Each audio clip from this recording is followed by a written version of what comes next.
आज आपण बघणार आहोत केसांना नैसर्गिक काळा कलर येण्यासाठी मेहंदी कशी भिजवायची ते. आणि त्यासाठी मी ही जास्वंदाची ताजी फुलं घेतलेली आहेत. त्याचप्रमाणे बीट घेतलेलं आहे, एक अंड घेतलेलं आहे. ही मेहंदी घेतलेली कुठल्याही आयुर्वेदिक दुकानामध्ये अशी सुट्टी मेहंदी मिळते. ही केमिकल विरहित मेहंदी आहे. आणि त्यानंतर कढीपत्ता घेतलेला आहे, एक चमचा चहा पावडर घेतलेली आहे. त्यानंतर जवस आणि मेथी घेतलेली आहे. आणि हे पॅकेट घेतलेले आहेत. हे आपल्याला मेहंदीचा मसाला मागितला की हे सगळं पॅकेट देतात. कुठल्याही आयुर्वेदिक दुकानामध्ये आपल्याला हे पॅकेट मिळतात. ह्याच्यामध्ये ब्रह्मी, आवळा, नागरमोथा या सर्व गोष्टी आहेत. आपण मेहंदी भिजवताना एक एक चमचा ह्यातली प्रत्येक पॅकेटमधले एक एक टाकू शकतो.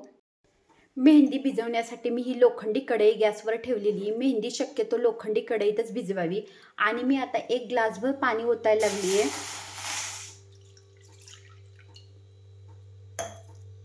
ह्या एक ग्लास पाण्यामध्ये मी मेहंदी भिजवणार आहे. ह्या एक ग्लास पाण्यामध्ये मेथी आणि जवस टाकायला लागली आहे. त्यानंतर त्याच्यामध्ये टाकायला लागली एक चमचा चहा पावडर. ह्याच्यामध्ये मी टाकायला लागली एक चमचा कॉफी पावडर. कॉफी पावडरमुळे केसांना छान कलर येतो.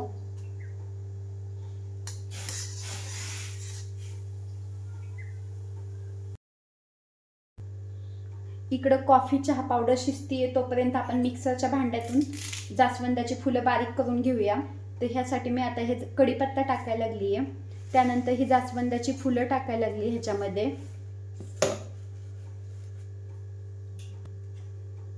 आणि हे जे आपल्याकडे बीट आहे ते आता बीट टाकायला लागली आहे.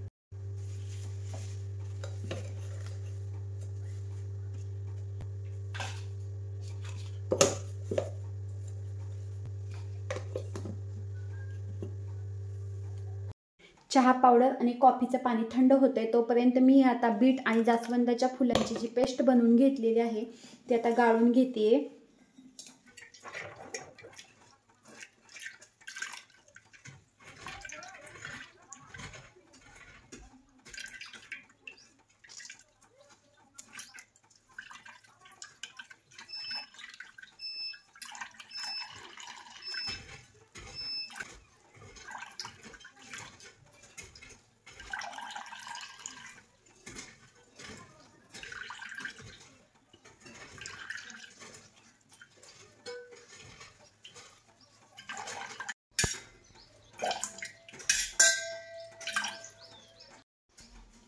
हे कॉफी चहा पावडरचं मिश्रण आहे, थंड झाले.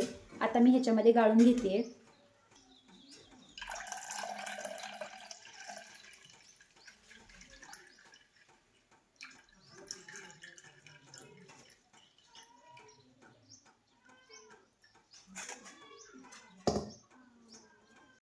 मेहंदी भिजवण्यासाठी हे छान असं पाणी तयार झालेलं आहे. आणि आता मी ह्या प्रत्येक पॅकेटमधला एक एक चमचा टाकणार आहे. एक एक चमचा टाकणार आहे.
आता ही माझी मेहंदी भिजवून झालेली आहे आणि कमीत कमी 6 तास तरी मी अशीच लोखंडी कढईमध्ये ठेवणार आहे. त्याच्यामुळे लोखंडाचं जे लोह असतं ते मेहंदीमध्ये मिसळलं जाईल आणि त्यामुळे केसांचं पोषण होईल.